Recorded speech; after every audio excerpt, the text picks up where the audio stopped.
রোদ বাড়ায় নাকি?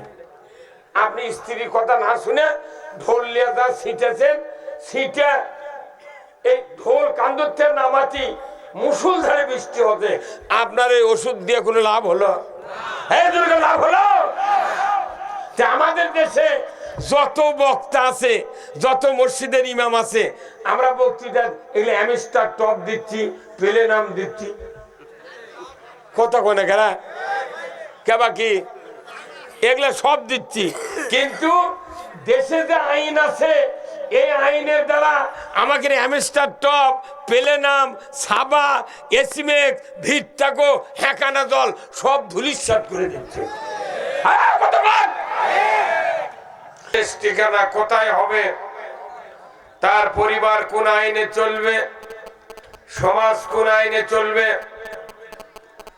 দেশ কোন আইনে চলবে, অর্থনীতি, সমাজনীতি, রাজনীতি, জীবনের সকল ক্ষেত্রে যতগুলি কথা আল্লাহ তার কোরআনুল কারীম এবং রসুলের মাধ্যমে হাদিস শরীফে জানিয়ে দিয়েছেন, তার থেকে কিছু কিছু কথা আমাদেরকে বলা, জানা, শোনা এবং বোঝার যে মুনিব সুযোগ করে দিচ্ছেন, সেই মুনিবের দরবারে শুকরিয়া আদায় করছি। সবাই পড়ছি আলহামদুলিল্লাহ। আর একটু জোরে বলা গেল না আলহামদুলিল্লাহ। লাখ কোটি দরুদ ও সালাম বিশ্ব মানবতার মুক্তির দিশারি জনাবে মুহাম্মদ রাসূলুল্লাহ সাল্লাল্লাহু আলাইহি সাল্লামের উপরে নাজিল হোক, যিনি আমাদেরকে এমন একজন রসুল দিয়েছেন যে রসুল সুলতানুল আম্বিয়া, তামাম নবীদের সর্দার, সুবহানাল্লাহ। তিনি ইমামুল মুরসালিন, তিনি নবীদের ইমাম, সুবহানাল্লাহ বলেন না। রসুল মেরাজের রাত্রিতে মসজিদে আকসায় 1 লক্ষ মতান্তরে 2,24,000 পয়গম্বরের ইমাম হয়ে বাইতুল আকসা মসজিদে নামাজ আদায় করেছিলেন। আল্লাহু আকবার। তাহলে তিনি ইমামুল মুরসালিন, তিনি হলেন তামাম পৃথিবীর শ্রেষ্ঠ স্বামী, শ্রেষ্ঠ বাবা, শ্রেষ্ঠ নানা, শ্রেষ্ঠ যোদ্ধা, শ্রেষ্ঠ সেনাপতি, শ্রেষ্ঠ রাজনীতিবিদ, শ্রেষ্ঠ ইমাম, শ্রেষ্ঠ রাষ্ট্রনায়কদের বলুন ঠিক কিনা?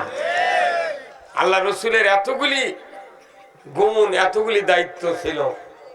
সেই রসুল আমাদের নবী, আমাদের পথ প্রদর্শক, আমাদের রাহবার, তার সুপারিশ ছাড়া দুনিয়ার কোন নবী, কোন উম্মত জান্নাতে যেতে পারবে না। কথা ঠিক কিনা? না অন্য কেউ আছে সুপারিশ করার? কোন নেতা, নেতারই জানলে টানাটানি হয়ে যাবে। এই কথা কোন দেখা? তাহলে এমন একটা নেতা আমরা পেয়েছি যে নেতা তামাম পৃথিবীর শ্রেষ্ঠ মহাপুরুষ, ধরে করে আল্লাহু আকবার। সেই নেতার প্রতি লাখ কোটি দরুদ ও সালাম প্রেরণ হোক। সবাই পড়ি সাল্লাল্লাহু আলাইহি ওয়াসাল্লাম। আজকের এই মাহফিলের সম্মানিত সভাপতি জনাব মোহাম্মদ শামসুল ইসলাম, বিশিষ্ট ব্যবসায়ী, অষ্টমাত্রায় পত্নীতলা, নওগাঁ।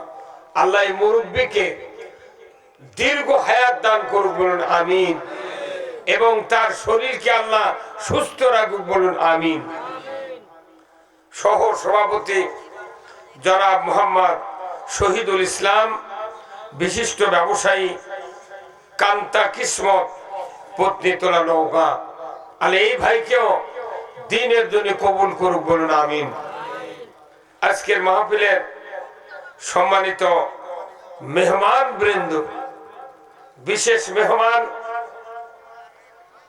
সারা বাংলা আলোড়ন সৃষ্টিকারী বাংলার দ্বিতীয় তারেক মনোয়ার, হাফেজ মাওলানা Mohammad Zulfikar Bin Hussain, BA honours masters, Porsha, Naogaon. Allah ভাইজানকে দ্বীনের জন্য আরো দিল উন্মুক্ত করে দিক, বলুন আমিন। এরপরে আপনাদের এলাকার কৃতি সন্তান হাফেজ মাওলানা মোহাম্মদ আবু তালেব, আক্কেলপুর। আল্লাহ এই কাকুকে দ্বীনের জন্য কবুল করুক, বলুন আমিন। আজকের মাহফিলের সম্মানিত পরিচালক, মঞ্চে বসা সুধীবৃন্দ, সাইডে বসা বিশেষ মেহমান বৃন্দ, সামনে বসা মুরব্বিনে কেরাম, হাজী সাহেব গুণ, বিভিন্ন মসজিদের ইমাম, মুয়াজ্জিন, মুক্তাদি সহ বিভিন্ন রাজনৈতিক দলের নেতৃবৃন্দ, যুবক ভাইরা, প্রাইমারি, মাদ্রাসা, হাই স্কুল, কলেজ, বিশ্ববিদ্যালয়ের শিক্ষক মহোদয়গণ, ছাত্র ভাইরা, পর্দার অন্তরালে হাজারো মা বোনেরা, সরকারি কর্মচারী, কর্মকর্তা বিন্দু, এনএসআই, ডিএসবি, ডিজিএফআই, সাংবাদিক ভাইয়েরা, কচি কাচারা এবং আজকের এই মাহফিলের প্রচার মিডিয়ার সম্মানিত মাইকালা এবং ভিডিও ম্যান ভাইয়েরা, সবার প্রতি আমার সালাম। আসসালামু আলাইকুম ওয়া রাহমাতুল্লাহি ওয়া বারাকাতুহু। কেমন আছেন আপনারা? আছি ভাই, আলহামদুলিল্লাহ। আল্লাহ যতটুকু ভালো রাখে, ইচ্ছা করে বেশি ভালো থাকা যায় না। আবার দুনিয়ার এমন কোন পাগল নাই যে আল্লাহর কাছে দোয়াও করে না, আল্লাহ তুমি কষ্ট দাও, আছে কি? সবাই খালি চাই সুখ আর জান্নাত। কি চায়? সুখ আর জান্নাত। আর কাজ করি জাহান্নাম। কিসের? জাহান্নাম। আমাদের কথার সাথে অন্তরের সাথে কাজের যখনই মিল হবে, তখনই মানুষ জান্নাতে যাবে। কথা বলেন ঠিক কিনা? আপনারা কি জান্নাতে যাবার চান? কারা কারা দুহাত তুলে আল্লাহকে দেখান।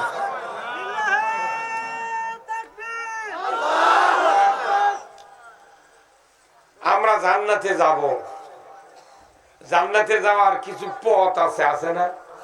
কথা বলেন। আপনি আপনার এই জায়গার নাম কি? অষ্টমাত্রায়। এটা কোন থানা?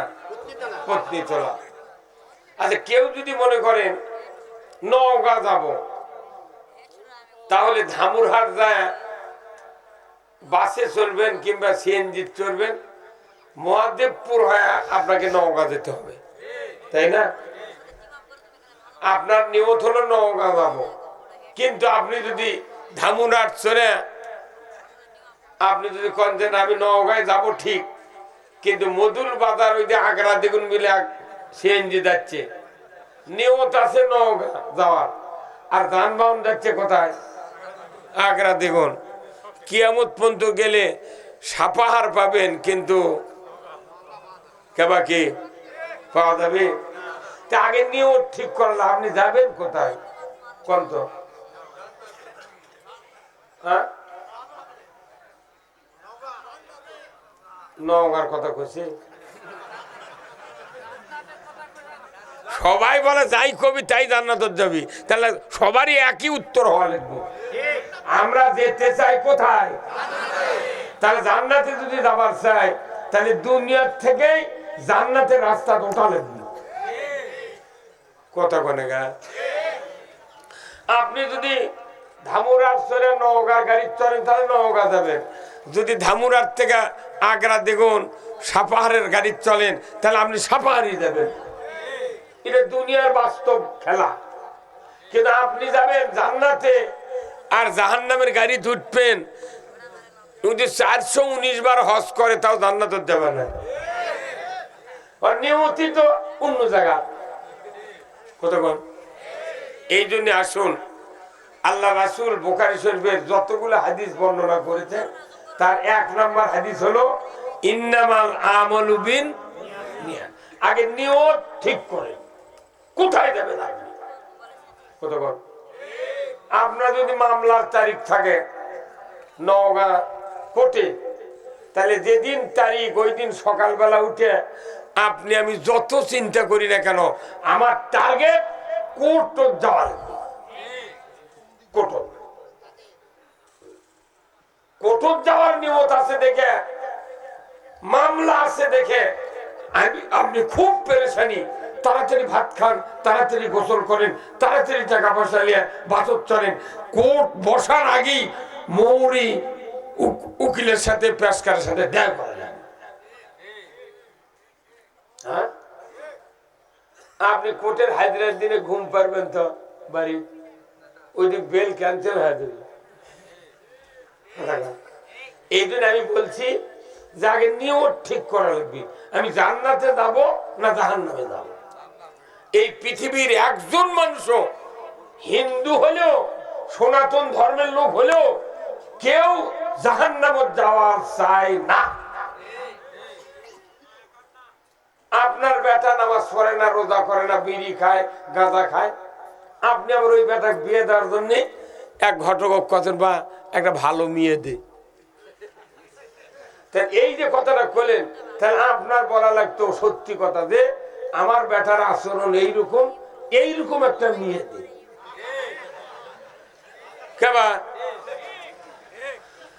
আপনি যদি মনে করেন আমার বেটার চরিত্র যদি বাঞ্চক শুনে এর পাত্রী পাবো না, এটা মনে মনে আছে, আর ঘটক মুখ দিয়ে কথা একটা ভালো মেয়ে দে, তাহলে আপনার এটা গাদ্দারি করা হবে। আপনি একটা ভালো মেয়ে লেছে আপনার এই অকাম কুকাম করা বেটার সাথে বিয়ে দেবেন কে? তাহলে সবাই চায় খালি ভালো, ভালো লুঙ্গি দাও, ভালো তেল দাও, ভালো মেয়ে দাও, ভালো কাপড় দাও, ভালো জমি দাও, ভালো আবাদ দাও। সবাই ভালো, কিন্তু ভালো কাজ করার কেউ নাই। আসুন আমি কোরআন থেকে আপনাদেরকে কিছু ভালো ভালো কাজের কথা বলবো, শুনতে রাজি আছেন? কারা কারা দুহাত তুলে আল্লাহকে দেখান। লিল্লাহে তাকবীর, নারায়ে তাকবীর, নারায়ে তাকবীর। আল কোরআনের আলো, কোরআন হাদিস যেখানে, দুনিয়ার মুসলিম, বাংলার মুসলিম, নওগাঁর মুসলিম, পত্নীতলার মুসলিম, অষ্টমাত্রার মুসলিম, লিল্লাহে তাকবীর। এতটা বোঝা গেল এর শোভা হচ্ছে। এখন যে তাকবীর দিলেন, এই তাকবীর শুনলে মানুষের কোন কোন মানুষের বাংলাদেশের মন খারাপ হয়ে যায়। উঠে হুজুর তাকবীর দিবি কে? এই কথা কোন না?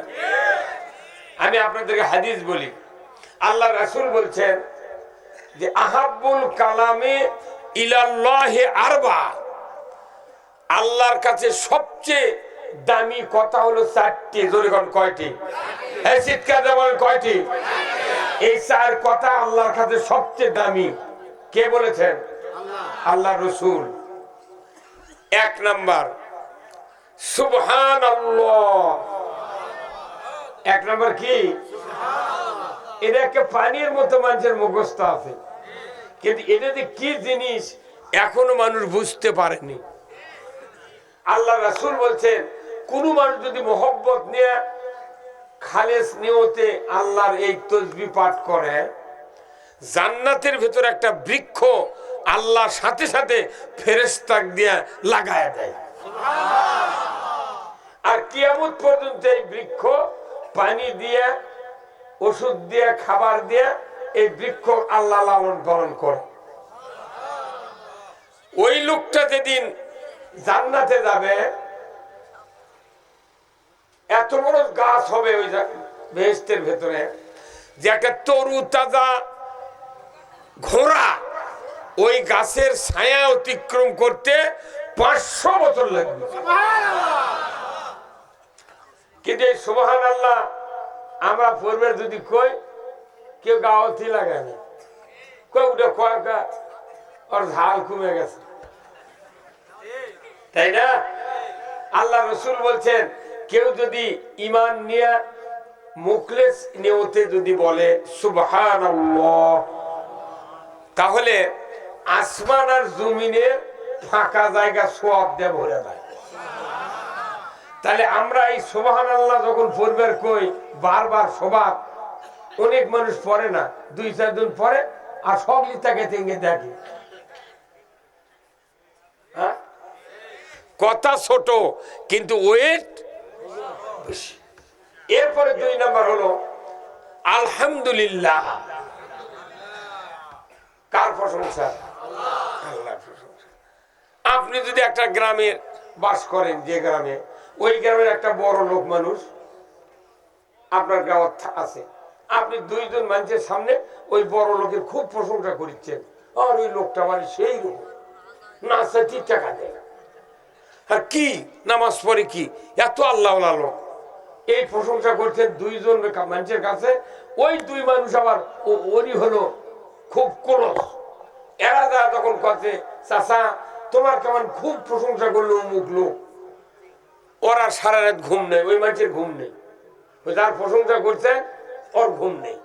পরের দিন সকালে কিসের পাঠে দিয়ে আপনার ডাকে লেগে গেছে, কেবা ভাসতে তোমার কথা কেমন 2 জন কোলো বারে, তুমি আমার কথা বলে খুব মানুষের মধ্যে কষো, কি ঘটনা কি?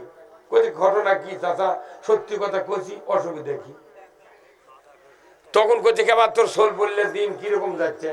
কইতে খুব কষ্টে আছি চাচা, ঘরের চাউল আছে কিন্তু হাট করার টাকা নেই, এই 2 মাস পারি দেওয়াই কঠিন।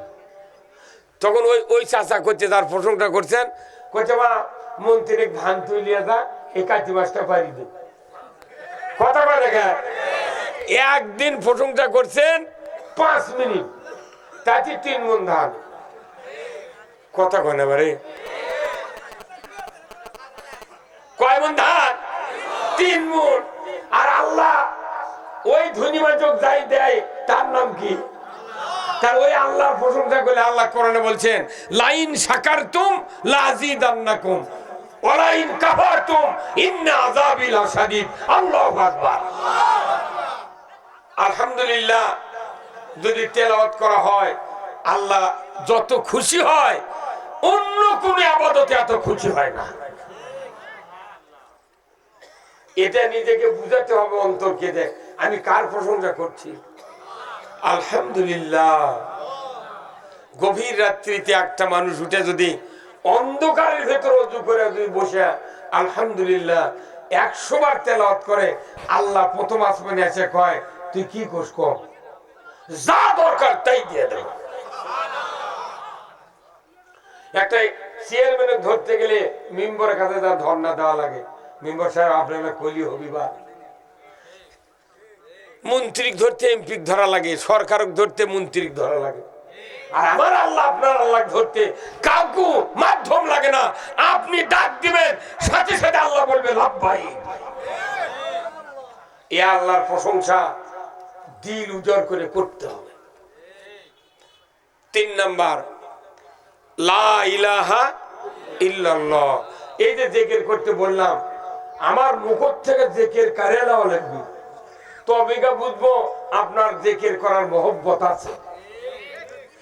কি কথা বল না? এই যে আশরশি কত শোভা হচ্ছে, বিড়ি খাচ্ছে জিকির করছে, কি তাল, বাসর চলে যাচ্ছে জিকির দেখলে মনে হয় মাতাল হয়ে গেছে। কিন্তু আপনাকে বলছি এরা জান্নাতের বাগান। কিসের বাগান? আমি জিকির করতে বললাম, উনি কি আমি দেখলাম মুখ খুলেইনি। আমার রাসূল বলছেন একদল মানুষ যখন জান্নাতের বাগানে বসে একত্রে তাওহীদের কালেমার জিকির করে, লা ইলাহা ইল্লাল্লাহ,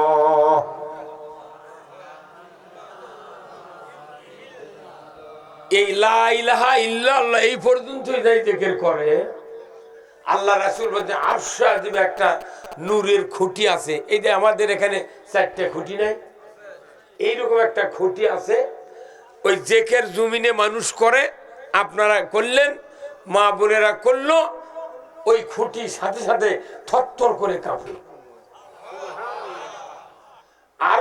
খুঁটি এক জায়গায়, আল্লাহু আকবার, থরথর করে কাঁপে। আল্লাহ বলে, খুঁটি তুমি কাঁপো কেন? স্থির হয়ে যাও, দাঁড়িয়ে যাও। খুঁটি বলে, আল্লাহ ওই যে অষ্টমাত্রায় জান্নাতের বাগানে আলিম ওলামা, যুবক মানুষ, মা বোনেরা, কত হাজী সাহেব, কত মাদ্রাসার মুহতামিম, কত ইমানদার নর নারী তৌহিদের কালেমার জিকির করছেন। আল্লাহ আমি ততক্ষণ থামতে রাজি নই যতক্ষণ না ওই বান্দা বান্দির জীবনের গুনাহ আপনি মাফ না করবে। আরশের খুঁটি যদি বলে যে আল্লাহ ওনাদের মাফ করে দেন, আল্লাহ মাফ করবে না? একজন প্রধানমন্ত্রী যদি তার কাজকার মন্ত্রী যদি বলে, স্বরাষ্ট্রমন্ত্রী, যে ওই আক্কেলপুর না হয় পত্নীতলার ওই জুলফিকার অমুক লোক খুব কষ্টে আছে, হুজুর আমাকে দলের লোক, তো ওনাকে একটু কিছু একটা রাস্তার একটা কাজ বরাদ্দ দেন তো। মন্ত্রী যদি এনার নাম ধরে কয়া দেয়, ওই সরকার তার নামে বরাদ্দ দিতে বাধ্য।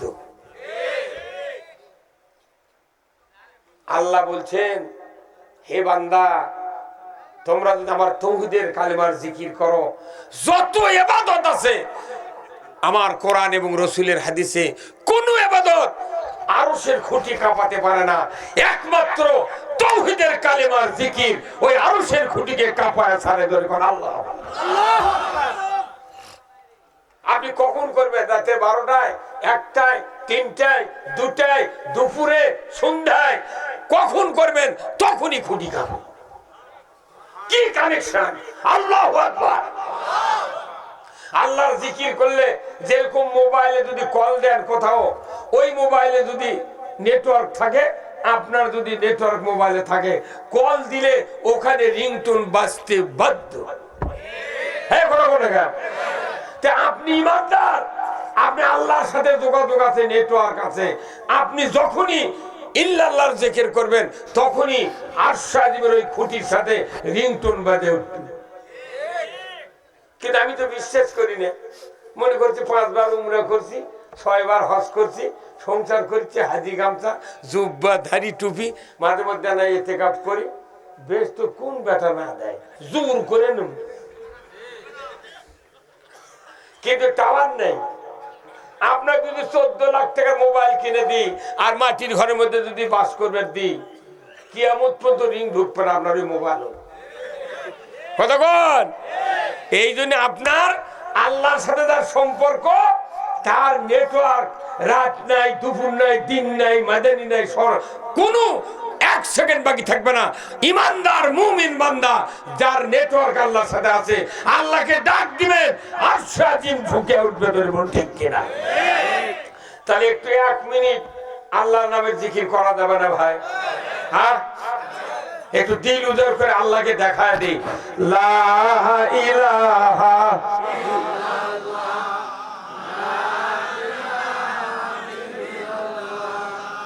লা ইলাহা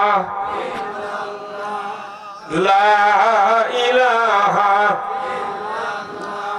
লা ইলাহা ইল্লাল্লাহু মুহাম্মাদুর রাসূলুল্লাহ। কয়টা গেল ওই দিক কথা? আরেকটা কি বাকি আছে? আরেকটা আছে আল্লাহু আকবার। এই আল্লাহু আকবরের সাথে আমাদের জন্ম থেকে কবরে ঢোকা পর্যন্ত সম্পর্ক আছে। যেদিন আপনি জন্মেছেন, পুত্র সন্তান, আপনার বাবা যদি না থাকতো, আপনার নানা, আপনার ফুফা, আপনার চাচা, আপনার বুড়া বাপ আপনার ডান কানে আজান দিয়েছেন, বাম কানে কামত দিয়েছেন। প্রথম শব্দটায় আল্লাহু আকবার। আজান দিতে কয়বার প্রথমে আল্লাহু আকবার বলা লাগে? 4 বার। আবার শেষে তার কয়বার হলো? 6 বার। আপনি সারা জীবন নামাজ পড়তেছেন, 2 রাকাত নামাজ পড়তে কতবার আল্লাহু আকবার বলা লাগে? কতবার? সারা জীবন আল্লাহ আকবার আল্লাহ আকবার, মরে যাব গোসল করে খাদ্য শুয়ে তুমি, তাও আপনার বেটা জানাজার যদি ইমাম হয় 4 বার আল্লাহ আকবার বলে। কয়বার? শেষবারে আল্লাহ আকবার বলে আপনার জন্য দোয়া করে একবার কবরত নিয়ে যাচ্ছে। তাহলে আল্লাহ আকবার এত দামি, কিন্তু এই 4টা কথা আমাদের কাছে তেমন মূল্যায়ন হয় না। কেউ কেউ আল্লাহ আকবার করলে কয় ওটা দলীয় স্লোগান। এই কথা বল না, দলীয় স্লোগান তুই আবার নামাজ পড়তে দিস কে? কথা বল, তুই আবার জানাজার সময় দিস কে? না, এই জন্য আমাদের এই 4টা কথা দিল দিয়ে ভালোবাসতে হবে। কথা ঠিক কিনা?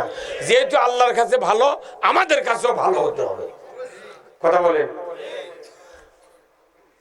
সারা পৃথিবীতে যত মখলুকাত আছে তার সংখ্যা কত? 18,000। 18,000-এর ভেতরে একটা মখলুকাত আছে মহিলাদের মাথার উকুন। উকুনের জীবন আছে না?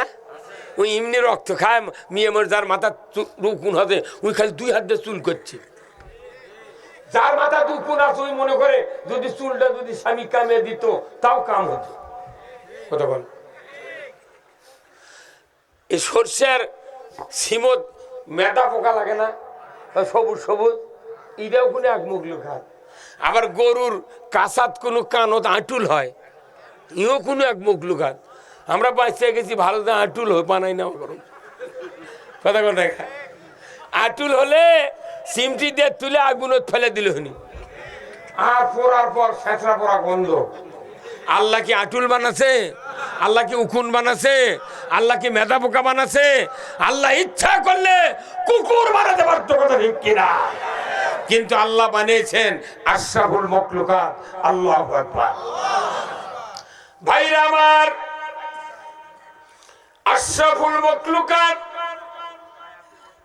মানুষকে আল্লাহ তৈরি করেছেন। আশরাফুল মখলুকাত কি কি কারণে আমরা হয়ে গেলাম? তার 1 নাম্বার হলো যত মখলুকাত আল্লাহ পৃথিবীতে পাঠিয়েছেন, এমন সুরত, এমন গঠন, এমন বিবেক, এমন জ্ঞান কোন মখলুকাতের নাই।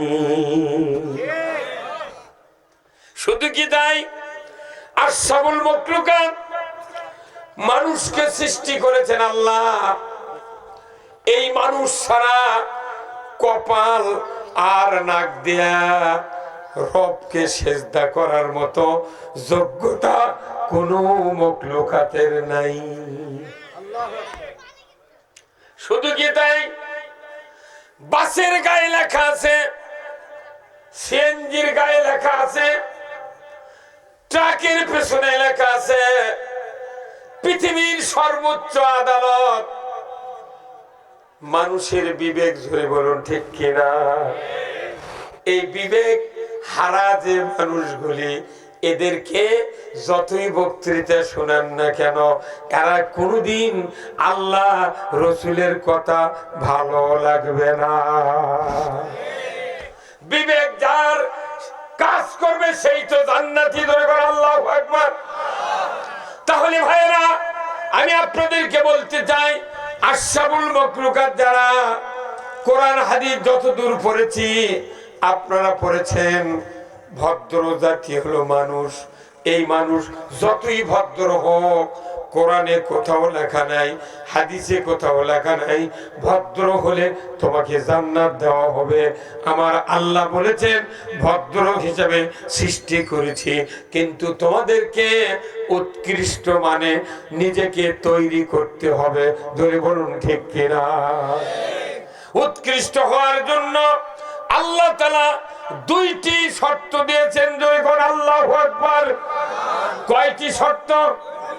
2টি।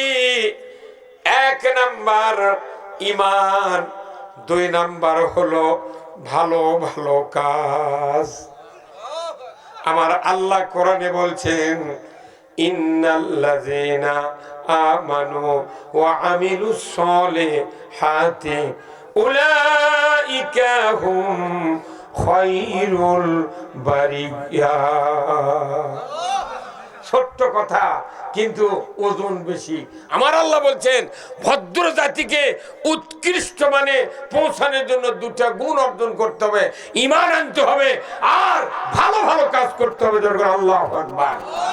কিন্তু আমার দেশের মানুষের ঈমান আছে কিন্তু ভালো কাজও আছে মন্দ কাজও আছে, এই কথা বলে। কিন্তু আল্লাহর নির্দেশ কি ছিল? খালি ভালো কাজ, মন্দ কাজ করা যাবে না। কিন্তু মন্দ কাজ আমরা করি কি করি না?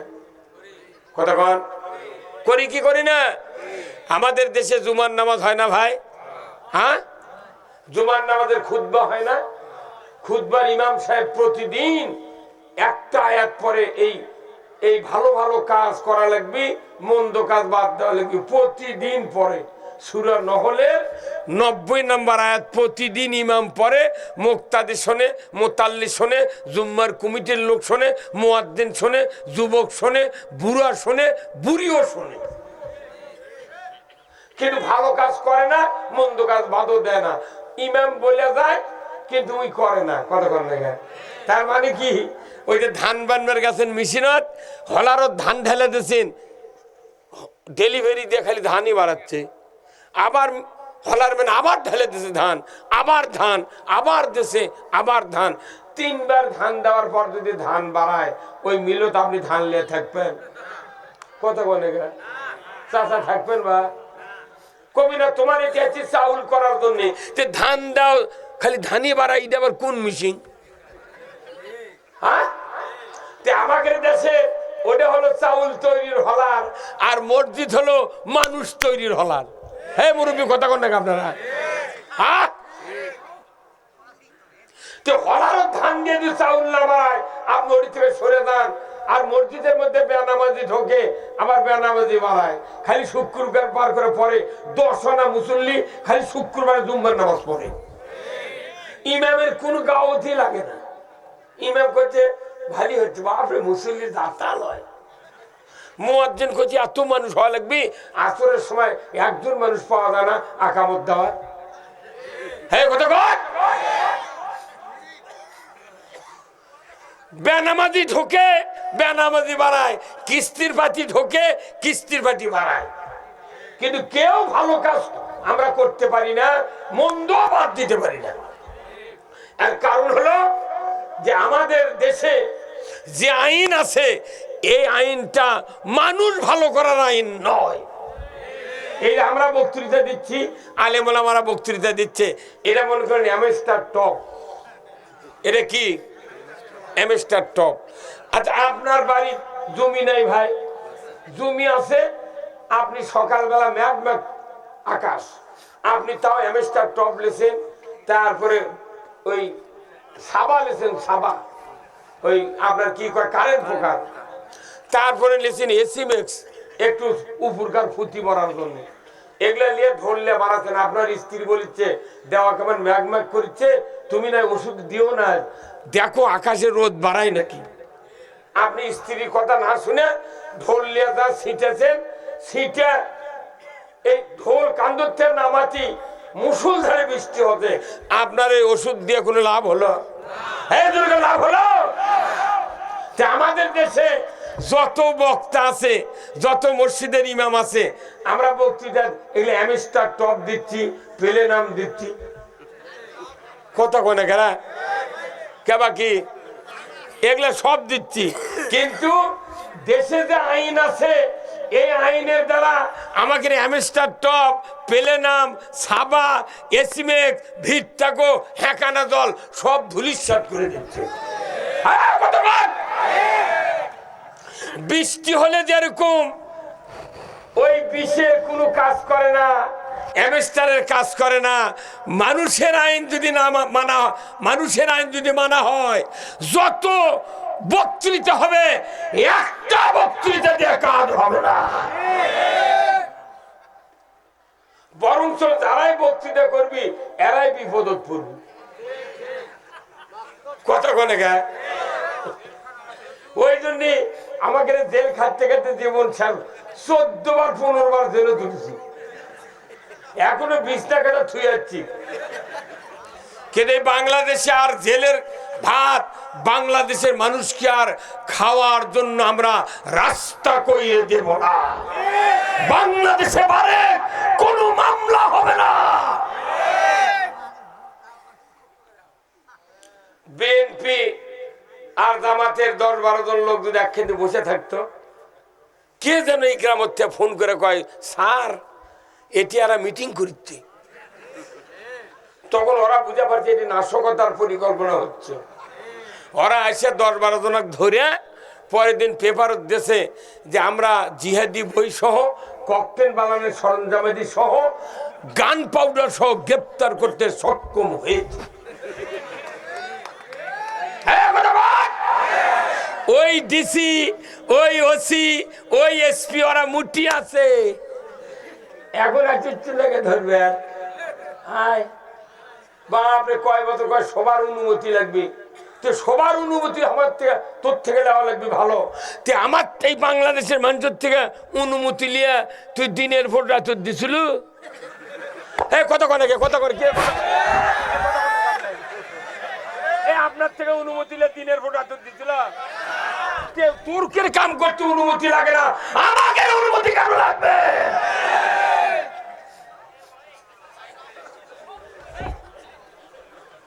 কথা কি আমার ভাইয়েরা? যতই বক্তৃতা করি বাংলাদেশে শান্তি কায়েম হতে দেবে না। কারণ আমার হাত করে আমি খাই, আমার চাল আমি খাই, আমার আলু আমি খাই। রাজনৈতিক অস্থিরতার কারণে বাংলাদেশে কোনো ইবাদত করে বক্তৃতা করে শান্তি না। এই শান্তি তখনই আসবে যখন কোরআন বিজয় হবে। কথা কোন জায়গা? বেগম খালেদা জিয়া 3-3বারের প্রধানমন্ত্রীর কথা ঠিক কিনা? আল্লাহ ওনাকে জান্নাত দেখ না, আমিন। আমরা 27 দিন দোয়া করেছি পুরো বাংলাদেশের যত বক্তা আছে, আল্লাহ বেগম খালেদা জিয়াকে তুমি হায়াতে আবার না ভিক্ষা দিয়ে আমাদের মাঝে ফিরা দাও। কারণ ইনি বাংলাদেশের কোন আলেম ওলামার হাতে হ্যান্ডকাপ পরিধান করার নেই। কোন বক্তৃতায় রাগ করে কথা বলেন, এই জন্য ওনার জন্য আমরা দোয়া করি।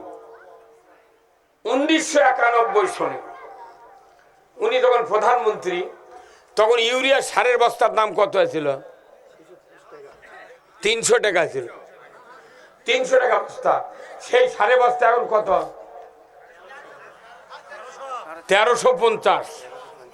তাহলে 1350 টাকার যে সারের দাম, 300 টাকা যখন বস্তা আছে, তখন সার কয় কেজি ছিল? এখন কি সার 225 কেজি উঠছে? হ্যাঁ, 50 কেজিও নাই, 4-5 খানটি ফুটো। আমরা যদি কই দোকানদার ভাই কানা হতে গে কইছে হুকের দাগ, বলে হুকের দাগ লয় মানে ওটা বদনার লল দিয়ে বাড়ি করে লেছে।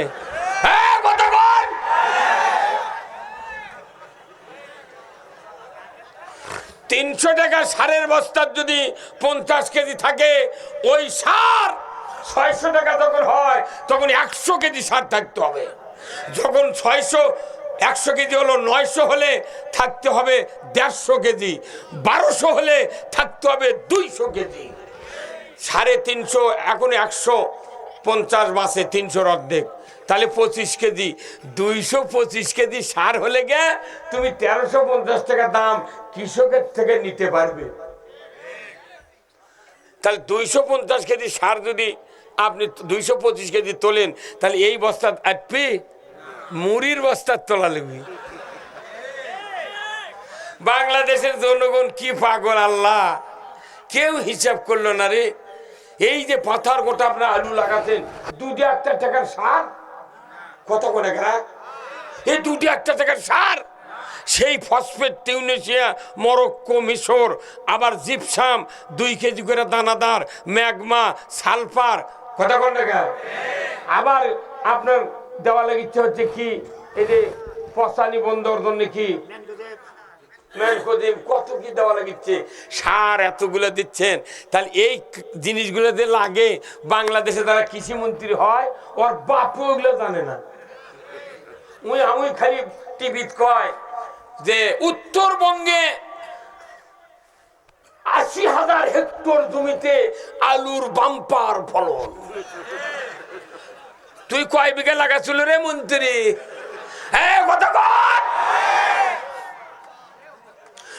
আমরা কোটি কোটি টাকা খরচ করে ইউরিয়াবাদ করি, ধান পাকে কলা পাকা, তখন ঢাকার থেকে বলে এসো হে বৈশাখ। ওরা রমজানক ডাকে না, মোহরমক ডাকে না, রজবক ডাকে না, সাবানক ডাকে না, ডাকে বৈশাখক। এই দোকানদাররা, প্রিন্ট মিডিয়ারা, এই তাঁতের মালিকেরা এমন কাপড় বানাচ্ছে, সাদা রং লাল পাড়, হলুদ রং কালো পাড় বানিয়ে সিল মেরে দেশে বৈশাখী শাড়ি, বৈশাখী শাড়ি। আর বাজারে বাজারে ইসলামের দুশ্মন যারা, তারা মাইক দিয়ে ঢোলক দিয়ে ডাকিচ্ছে এসো হে বৈশাখ। কে একটা ভালো মানুষ যদি হে কোয়া দামি রাগ করে না? এই কথা কর। বৈশাখ ঘুমাচ্ছিল, তাক যখনই হে কথে বৈশাখ চেতন পাতে, তখন আল্লাহ কছে আল্লাহ আমার ভক্তরা ডাকিছে, আমি তো আর থাকতে পারি না, আমি হাজিরা দেব তাদের বাড়ি বাড়ি পাতারে জিটি যা ফাটা ফুটা আছে সব জায়গাতে আমি যাবো। তখন আল্লাহ কোথায় তুই কিভাবে যাবো? তোর যানবাহন আছে, নিয়ে যা। করছে না আমার তো যানবাহন নাই। তুই কি যানবাহন নেবো? করছে আমার যানবাহন কোনো তেল মোবাইল লাগবে না, তুমি খালি বাতাস দাও। বাতাস দেশে তখন করছে আমি কি ভক্তকে বাড়ির কি খালি হাতে যাবো? আমার একটু হাদিয়া নিয়ে যেতে হবে। কি হাদিয়া নেবো? তখন করছে কাঁটা কাঁটা সাদা গোল গোল।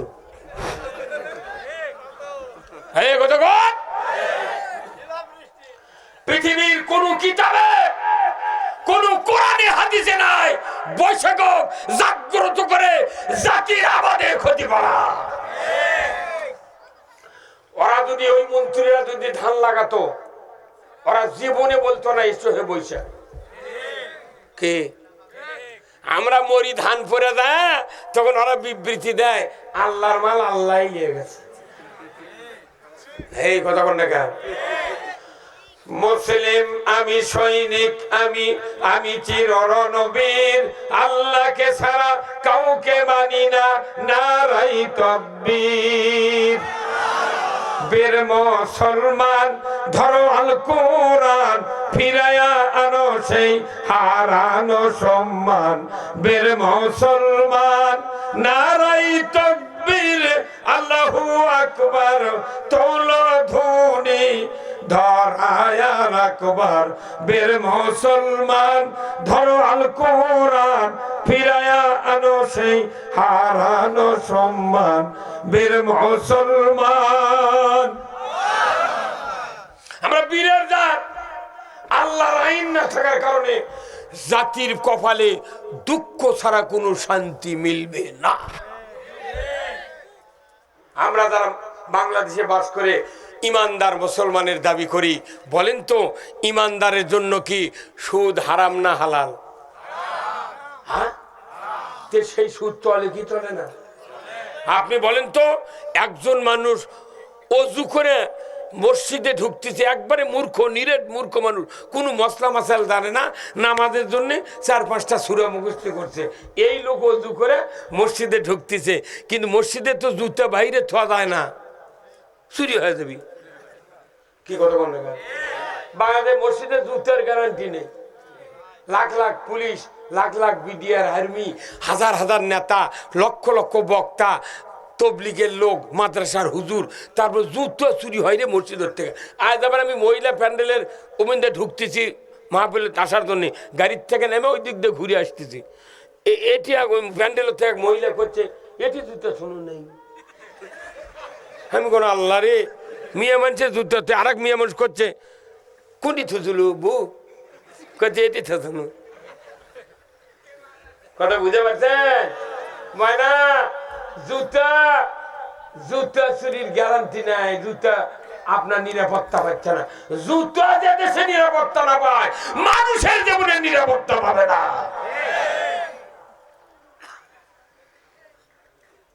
আমার ভাইয়েরা, আমি বলছিলাম যে কোরআনের বিধান ছাড়া এই পৃথিবীতে যদি জিবরাইলও প্রধানমন্ত্রী হয় জীবনে শান্তি হবে না। এই জন্য কোরআনের বিধানের দরকার আছে না নাই? তাহলে আপনি বলেন তো, নামাজ পড়ি কার বিধান দেয়? রোজা করি কার বিধানে? খাতনা করি কার বিধানে? বিয়ে করি কার বিধানে? ইতিকাফ করি কার বিধানে? তারাবি পড়ি কার বিধানে? জুম্মার নামাজ পড়ি কার বিধানে? তে মুঠি তো আল্লাহর বিধান দেয়া, দেশটা আল্লাহর বিধানে চললে আপনার ক্ষতি কি? এখন আল্লাহর বিধানে যদি দেশ না চালান, এই যত ইবাদত করবেন একটা ইবাদত আল্লাহ কবুল করবে না। আমি গোল্ডেন পেনের সিগনেচার দিয়ে যাব, এই ভাই পেনের সিগনেচার, রুহুল আমিন যুক্তিবাদী, নট গ্রান্টেড কুল্লু ইবাদত। তাহলে আমার এই খাঁচা পাট গাবিকে, আমার যা ইবাদত কবুল করার মালিককে, সেই আল্লাহ কাছে একটা ইবাদত কবুল হবে না যদি আমার ইসলাম তুমি না মানো। তাই ইসলাম মানলে কবুল হয়, এই কথা কে বলেছেন? আমি ইসলামক না মেনে অন ইসলাম মানিচ্ছি। দাড়ি যত বড়ই হোক, পাগড়ি যত বড়ই হোক, 40 বার হজ করেন, জুব্বা যত বড় হোক, যত বড় হাজি গামছা হোক, পাগড়ি হোক, একটা ইবাদত কবুল তো হবেই না, আখিরাতে ক্ষতিগ্রস্ত হতে হবে। এই জন্য সিদ্ধান্ত নিতে হবে, আমি আল্লাহর আইন মানবো না মানুষের আইন মানবো। কারা কারা মানতে চান দু হাত তুলে আল্লাহকে দেখান। লিল্লাহে তাকবীর, নারায়ে তাকবীর। এখন আল্লাহর আইনের সুবিধা কি আমরা দেখাতে পারিনি, 300 বছর হচ্ছে আমরা দেখাতে পারিনি। আল্লাহর আইন দিয়ে চলছিল এই ভারতবর্ষের আগে, 1 টাকা দিয়ে 8 মণ চাউল শায়েস্তা খান খাওয়াইছে।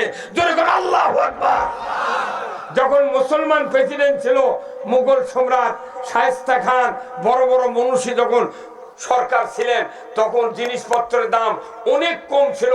তারা সিন্ডিকেট করেনি, মানুষের নিরাপত্তা বিঘ্নিত করেনি, তারা আইন করেছে, জন নিরাপত্তা আইনে মানুষের সর্বদিক দিয়ে সাহায্য করেছেন তারা।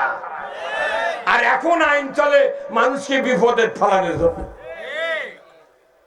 আমার দেশে এই রোগগুলোর কথা বললাম, এখন আর প্রতিকার আমি কোরআন থেকে করব। আসুন ভাইরা আমার, আল্লাহ রাব্বুল আলামিন কোরআনুল কারীমে বলছেন, কুল্লাহাবিতু মিনহা জামিআ ফাইম্মা ইয়াতিয়ান্নাকুম মিন্নি হুদান ফামান তাবিআ হুদায়া ফালা খাউফুন আলাইহিম ওয়ালা হুম ইয়াহজানুন। আমার আল্লাহ বলেছেন, আদম বংশধর পৃথিবীর জমিনে নেমে যাও, মিন্নি হুদান, আমার তরফ থেকে যে হাদায়াত বাণী যাবে, ফামান তাবিআ, ইতাআত যদি করতে পারো, ফালা খাউফুন, তোমাদের জন্য কোনো ভয় নাই, ওয়ালা হুম ইয়াহজানুন, তোমাদের জন্য কোনো দুশ্চিন্তার কারণ থাকবে না। জোরে কন্না আল্লাহু আকবার। কোরআন মানলে ভয় নাই, চিন্তা নাই। কার কথা?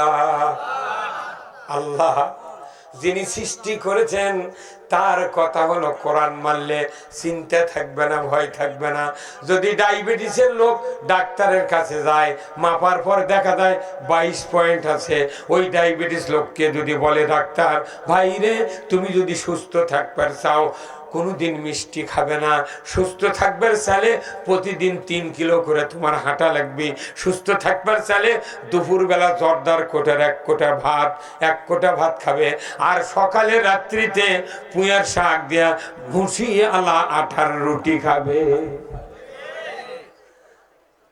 আল্লাহ বলেছে কোরআন মানলে চিন্তা থাকবে না, ভয় থাকবে না। আর ডাক্তার বলেছে তোমার ডায়াবেটিস 22 পয়েন্ট, মিষ্টি খাবে না।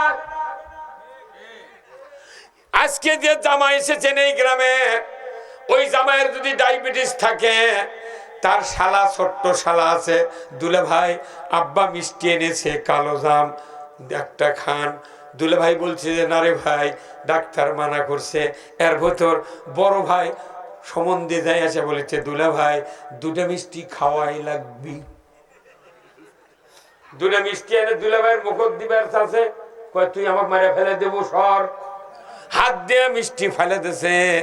স্ত্রী এসে জোরে ধরে করছে, ময়না আব্বা আনিছে তুমি না খাও।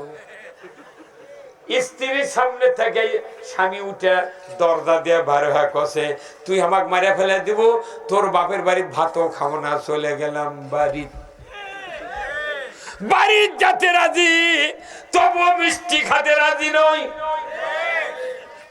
আল্লাহ বলেছে খবরদার, তুমি যদি শান্তি পেতে চাও, যদি ভয়ের থেকে বাঁচতে চাও, নিরাপত্তা চাও, তাহলে তোমাকে আমার আইন মানতে হবে। কিন্তু আল্লাহর কথা মানে না, ডাক্তারের কথা ছাড়ে না। হ্যাঁ, যার ডায়াবেটিস আছে, শীত নাই, গরম নাই, বৃষ্টি নাই, বাদল নাই, ওই হাঁটবি কে বাকি বেদার হলেন। আবার এর করে গুণ বের চাইলে চায়ের দোকানে বসে থাকবেন, কাগজ আর কলম লিয়া, যাই কবি চিনি ছাড়া তাই ডায়াবেটিস। কি মার্ক করা, তার মানে ওরা বুঝে এটা মারণ ব্যাধি, যদি আমি মিষ্টি খাই আমার শরীর খারাপ হয়ে যাবে। এইরকম যদি বিশ্বাস হতো, কোরআন না মানলে ক্ষতি কি, তাহলে আমরা খাইতাম, আমরা কি ওগুলা অন্যায় করতাম? আমার দেশটা এমন একটা দেশ, যে দেশের জমির কান্দাত ছুলে গামছা পেরে ঘুম ধরে। বিশ্বের বহু দেশের আমরা ইতিহাস পড়েছি, সৌদি আরবে যান, হাজার হাজার হেক্টর জমি, পাহাড় আর পাহাড়। মালয়েশিয়া যান, বালু আর বালু। আপনি চলে যান আফগানিস্তানে, বালু আর বালু। কিন্তু আমাদের দেশে 1 ইঞ্চি জায়গা আনাজের বিচি লাগালে, একটা ঝালাঙ্গা যদি দিবার পারে, তাও 1.5 মণ আনাজ বিক্রি হয়। এই 1 ইঞ্চি জায়গা এক করের মধ্যে 1 আনাজের বিচি লাগান যায়। আবার যে আনাজের বিচি আমাদের দেশে আছে, এই আনাজের গাছ আবার বিএ পাশের ছাত্র, আবার মাদ্রাসাতে মুক্তি হয়েছে। যখনই আপনি লাগাবেন, গাছ ওঠার পরই দেখবেন কুঞ্চি ফুটে দিলে ও কোন বিদ্যা আল্লাহ শিখাতেছে, ওই মাথা পিছে পিছে ধরেছে। কি বুদ্ধি রে আনাজের গাছে! আনাজের গাছ কুঞ্চি ছিল, আর মুসলমান জুম্মা চেনে না।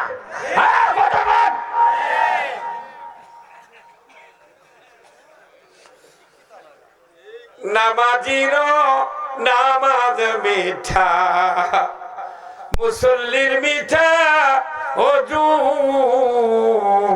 বেনামাজির গান মিঠা, সুরের মিঠা কসু। আপনাদেরকে জিজ্ঞাসা করি, বলুন তো, বাংলাদেশে নামাজি বেশি না বেনামাজি বেশি? আরো আসতে কনকা। এমনও মানুষ আছে মুরব্বী, তার 3টা 4টা ছেলে, 2টা ছেলে, হয়তোবা নামাজ আদায় করে না, মাদ্রাসাত পড়ায়নি, নামাজ পড়ে না। আপনি পিতা হিসেবে ব্যর্থ। আপনি যদি ওই 2টা সন্তানকে মুত্তাকি বানাতেন, নামাজি বানাতেন, আপনার জীবনের জন্য কিয়ামতের দিন আপনার পাশ করার সম্ভাবনা ছিল 100%। কিন্তু সন্তান নামাজি না হওয়ার কারণে আমার বিপদ, আপনার বিপদ। যদি বলুন ঠিক কিনা? আমার রাসূল বলেছেন, ও দুনিয়ার মানুষ, নেককার সন্তানের এত হাতের দাম। আমার রাসূল বলেছেন, নেককার নামাজি সন্তান যদি বাবা মার কবরের পাশে গিয়া 2 হাত তুলে সূরা ফাতিহা 3 বার সূরা ইখলাস তেলাওয়াত করে দোয়া করে, নবীজি বলেছেন ওই সন্তানের দোয়ার বরকতে পিতামাতার কবরের আযাব 40 দিনের জন্য আল্লাহ তাআলা মাফ করে দেয়। তাহলে আপনার আমার এরকম সন্তান কয়টা ঘরত আছে কোন তো? খালি ঈদের দিন যায় নামাজ ঘারত করে দেখ, ওই বেলতলা কাঁটার আরামে যা করছে, আসসালামু আলাইকুম ইয়া হালাল কবুর, আব্বা তুমি কেমন আছো? 20 বিঘা জমি হুন্ডা দিয়ে গেছেন, বাসা করে দিয়েছেন, সব দিয়েছেন, কিন্তু নামাজ পড়ে না। অথচ নবী বলেছেন, নেক সন্তান যদি তোমার থাকে, তোমার যদি কবরের পাশে সালাম দিয়া সূরা ফাতিহা পড়ে, 3 বার ইখলাস পড়ে, 30 পারা কোরআনের খতম হয়ে যাবে, তোমার জন্য দোয়া করবে, তোমার জীবনের গুনাহ আল্লাহ তাআলা মাফ করে দিবে। এমন সন্তান বানানোর দরকার আছে না নাই? কোন চেয়ারম্যানের বেটা মুন্সি নাই, কোন মেম্বারের বেটা মুন্সি নাই, ধনী মানুষের বেটা মুন্সি নাই, গরিব মানুষের বেটা করে দেয়া ধনী মানুষের জানাজা করে নেয়। হে, এটি হাত তোলেন তো, যে আমি আজই যদি মারা যায়, কাল আমার বেটা জানাজা করবে, ইনকা কয়টা মরদ আছে দেন, হাত তোলেন তো। তোলেন, কাল আজই মরবো, কাল আমার বেটা জানাজা করবে, কয়জন হাত তোলেন? 60 বছর কি করলেন আপনি? হয় না? হয় গরিব মানুষ।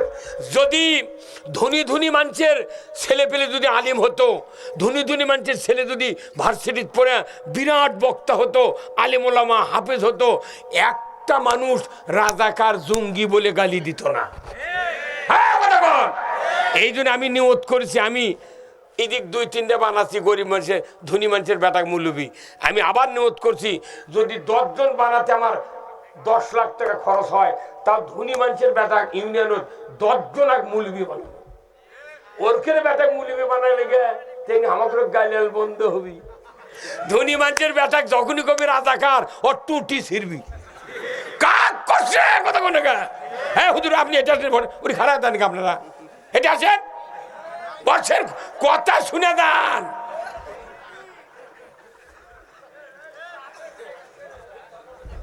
এইটি বলছেন কে ভাই? বেজার হচ্ছেন আপনারা?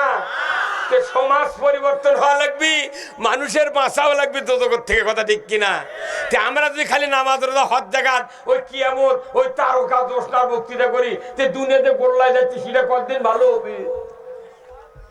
হ্যাঁ হুজুর, কথা কোন? কতদিন ভালো হবে? কোন পাগল বলে যে দেশে 87% মুসলমান ইমানদারের দাবিদার, সেই দেশে হাফিজিয়া মাদ্রাসা, নুরানি মাদ্রাসা, কওমি মাদ্রাসারা সারা জীবন ধান তুলে আলু তুলে ছায়া চিনতে মাদ্রাসা চালায়?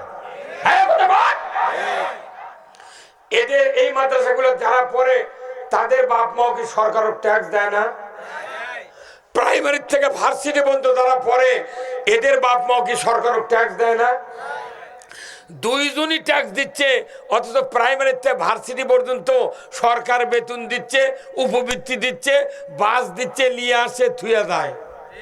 ওরা গ্র্যাচুইটি পেনশন পায়, বাসা কোয়ার্টার পায়, সব সুযোগ সুবিধা পায়। আর এরা কি অপরাধ করলো? এরা খালি ছায়া চিনতে চালাবে। কারণ যদি ছায়া চিনতে চালান লাগে, এরা 2 বছর চালাবে, ওরা আবার 2 বছর বেতনের করে দিবি, তোরা আবার ছায়া চালা। এই বাংলাদেশে 26 লক্ষ প্রাইমারি মঞ্জুরি আছে। কত লক্ষ? আর বাংলাদেশে মাত্র 90,000 মাদ্রাসা, তারই ভেতরে অর্ধেক বাদ দেন 40,000-এর মতো আছে কওমিয়া আর হচ্ছে হাফিজা মাদ্রাসা, মহিলার সহ 40,000 মতো। এই মাদ্রাসার হুজুর করুক, ছাত্র করুক, উপবৃত্তি আর বেতন দিলে দেশ কি বুড়া হয়ে যাবি? হ্যাঁ, তুই যার করুক দিয়ে তারাবি পরে নিলু, কাপড় কাটে নিলু, জুম্মার ইমামতি করে নিলু, আজান দিয়ে নিলু, কুরবানি জব করে নিলু, তোর বাপ বলে কোরআন শরীফ পড়ে নিলু। কত করে গা মরা ধরা মোট বাড়ি সাফ করে নিল, তারা করবি ভিক্ষা। আর ওরা হিটে হিটে ঠেকে দিয়ে যুবক যুবতী বাদাম খাচ্ছে, তার খুব তুই গাড়ি দিয়ে নিয়ে আসলো, তুই এলো, তোর বিচার হবে না? তোর বাটাম ফাটাবি মরিয়া দেখতো।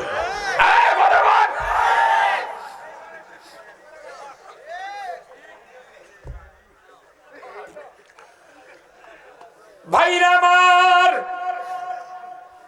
আজকে বাংলাদেশে নামাজি নাই, বেশিরভাগ লোক বেনামাজি। এদেরকে নামাজি বানানোর দায়িত্ব কার? কয়জন বানাচ্ছেন? আমার মতো লোক 20 জন বানাচ্ছি, তাই ওরা আবার মাঝে মধ্যে ফজরই পড়ে না। এই নামাজ পড়ার জন্য আল্লাহ বানায়নি, নামাজ কায়েম করতে হবে। এখন নামাজ কায়েমের দায়িত্ব দুনিয়ার কোনো বক্তাক দেয়নি, কোনো পীরক দেয়নি, তবলিগক দেয়নি, মুফাসসিরক দেয়নি, বাপক দেয়নি, মাওক দেয়নি। এইগুলি লোকক দায়িত্ব দিচ্ছে নামাজের পক্ষে বক্তৃতা করা। আর কায়েম করবি কে? এই কোরআনক বলতে হবে। কোরআন বলে দিবি অমুক এই নামাজ কায়েম করতে পারবে, তাহলে সেই পদ্ধতিতে আমাদের কাজ করতে হবে। ভাইরা আমার, সূরা আল-হজ 41 নম্বর আয়াত আমার আল্লাহ বলেছেন, আল্লাযীনা ইম্মাক্কান্নাহুম ফিল আরদ আকামুস সালাতা ওয়া আতাউয যাকাতা ওয়া আমারু বিল মারুফ ওয়া নাহু আনিল মুনকার ওয়া লিল্লাহি আকিবাতুল উমুর। জোরে কন্না মারহাবা। সূরা হজ 41 নম্বর আয়াত বাড়িতে গিয়ে পড়ে দেখবেন আমি যা বলবো এক তিল পরিমাণ যদি এদিক ওদিক হয় জিন্দিগিতে বক্তৃতার জীবনে করব না, কল্লা বেচা খাবো, বক্তৃতার ময়দানে থাকবো না। কি বলবে ভাইরা আমার? আল্লাহ বলেছেন তুমি যদি মুসলমান হও, ক্ষমতায় যাও, রাষ্ট্র ক্ষমতা যদি তোমার হাতে দেওয়া হয়, প্রধানমন্ত্রী হও, সরকার হও, প্রেসিডেন্ট হও, তুমি ক্ষমতায় থাকবে, 4টা দফা চালু করবে, 4টা আইন চালু করবে। 1 নাম্বার হলো নামাজ কায়েম করবে। কার কথা? ধরে কোন কার কথা? নামাজ কায়েমের দায়িত্ব আল্লাহ দিলেন কাকে? কাকে? তাও কয় না বাড়ি। নামাজ কায়েমের দায়িত্ব দিয়েছেন আল্লাহ সরকারকে। কোন কাকে? হ্যাঁ ধরে কোন কাকে? সরকারকে। আপনাকে মসজিদের ইমাম এগুলা জীবনে মসজিদত কয়নি? হ্যাঁ কয় না? না এই বাংলাও কয় না? এই মানে সরকারের কথা কলি মোতাল্লি কবি তুমি বাড়াও। আমি একটা মাঠের ইমামতি করছি বুঝছেন, প্রায় 7 বছর। এই করোনার আসা ইমামতি বাদ দিছি। সরকার কলো যে 4-5 জনে নামাজ পড়া লাগবে, তোমার মাঠের নামাজ মাঠত হবে না, তুমি জুম্মাত পড়ো না ঘরত পড়ো। ওই দুঃখে আমি মাঠের বাদ দিচ্ছি। কারণ নবীর হাদিস যে উন্মুক্ত আসমানের নিচে জমিনের উপরে মাঠের নামাজ পড়া লাগবে। আমি কে জুম্মার মধ্যে আন্ধারের মধ্যে পড়বো? কারণ তো ইমামতি বাদ দিছি। দিয়ে এখন ওই কুরবানির ঈদ হয় না ভাই, কুরবানির ঈদ 10টা গ্রামের মাঠ, সেই মাঠের আমি ইমাম ছিলাম। এতই মানুষ, মনে করেন 3-4 লাখ টাকা খালি মুসাফার আদায় হয়। তাই বলে টাকা মোট মাঠ কমিটি দিয়ে বাড়ি বেলে চলে দেয়। আর ঈদের দিনে বলি যে ভাই আপনারা যারা ইমাম আছেন 10টা গ্রামের, প্রায় 15 জন ইমাম, আপনারা যার যার মতো গরু জব করবেন, আর আমি বাড়ির যে আমার কুরবানি জব করবো। আমি একদিনও কুরবানি কোনোদিন জব করিনি ওই 7 বছরের মধ্যে। তার ইমামরা করছে হুজুর আমার টাকাই দিবে চায় না। কে টাকা দিবে না? মানে 7 জনে তুমি 2 লাখ টাকা দিয়ে গরু কিনে কুরবানি দিচ্ছ, তাহলে 7 জনে 700 টাকা দেওয়া লাগবে। কেবা কি? কিন্তু ওরা করে কি 7 জন মিলে 20 টাকা দেয়, তারপরে গোল করে পকেটে ঢুকে দেয়। এখন ইমাম যাই জব করছে তাই দোয়া কয় আল্লাহুম্মা তাকাব্বাল মিন হাবিবেকা মুহাম্মাদু ওয়া খলিলেকা ইব্রাহিম আলাইহিস সালাম। যখন এই দোয়া পড়ে কুরবানি দাতারা কয় যাক নবীর নাম যখন খসে কুরবানি কবুল। তখন ওই ইমাম ওই তরবারি হাতত আছে, ডান হাতত, এখন এই হাত দিয়ে তরবারি পানি দিল, ওরা ঢালে চলে যাচ্ছে। তখন ওই বেটা করছে আব্বা জব করলো টাকা দেবেন না? তখন ওই কুরবানি দাতা করছে হুজুর হুজুর